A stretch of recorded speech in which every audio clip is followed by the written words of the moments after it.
অভিনব একটা কাজ হয়েছে এবং এটা প্রশংসনীয় কাজ হয়েছে। এই প্র্যাকটিসটা বহাল থাকুক।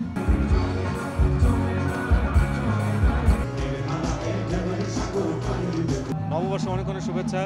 দেশ টিভি, আর টিভি, সময়, এটি নিউজ, সবাইকে নববর্ষের অনেক অনেক শুভেচ্ছা। সবাই ভালো থাকুন, সুন্দর থাকুন, বছরটি শুভ হোক।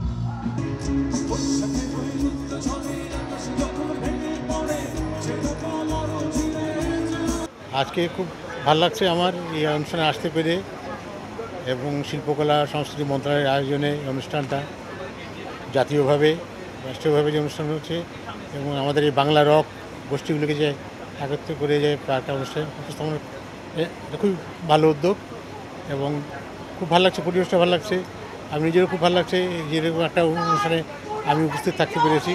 বছর শুরু হবে পারফরমেন্স দিয়ে, আমাদের দুটো শো আছে, তো সেটা নিয়ে ব্যস্ততা থাকবে, আর সেই সাথে পরিবার তো বটেই।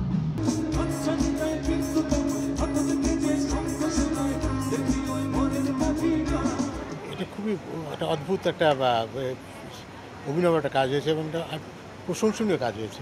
এটা আগে কখনো ছিল না যে আমাদের সঙ্গীতের সাথে একই মঞ্চে নিজাতি গোষ্ঠীর বিভিন্ন শিল্পীরা আসছে, এবং বেশ 4-5টা গ্রুপ ওদের আছে যারা পারফর্ম করছে, এবং আমরা এটা এই চর্চাটা চলা উচিত। তাহলে আমরা এই যে উপদেষ্টা মহোদয় যে ইনক্লুসিভ কথাটা বলছে, এটাই সেই জিনিসটা, সবাইকে নিয়ে আমরা এগিয়ে যাব, এটাই আমাদের সংস্কৃতি। শোটা মাঝখানে একটু কমে গেছিল, আবার শুরু হচ্ছে, যেটা নিঃসন্দেহে আমাদের জন্য ভীষণ আনন্দের। এই প্র্যাকটিসটা বহাল থাকুক, এটাই আমরা চাই।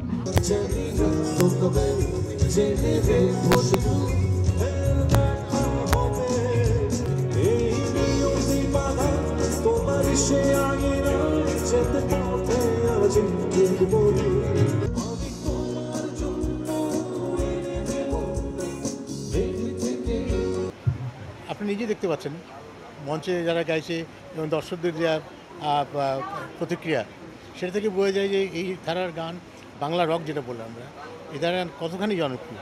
এটা তো তরুণদেরই সঙ্গীত।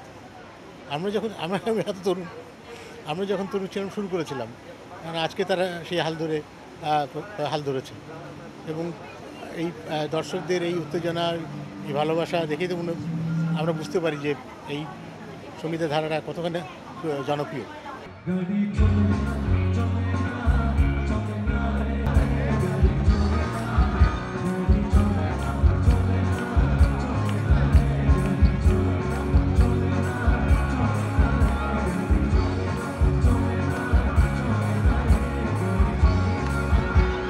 সবাইকে নববর্ষের শুভেচ্ছা, ভালো থাকবেন, সবার বছরটা ভালো কাটুক। ধন্যবাদ।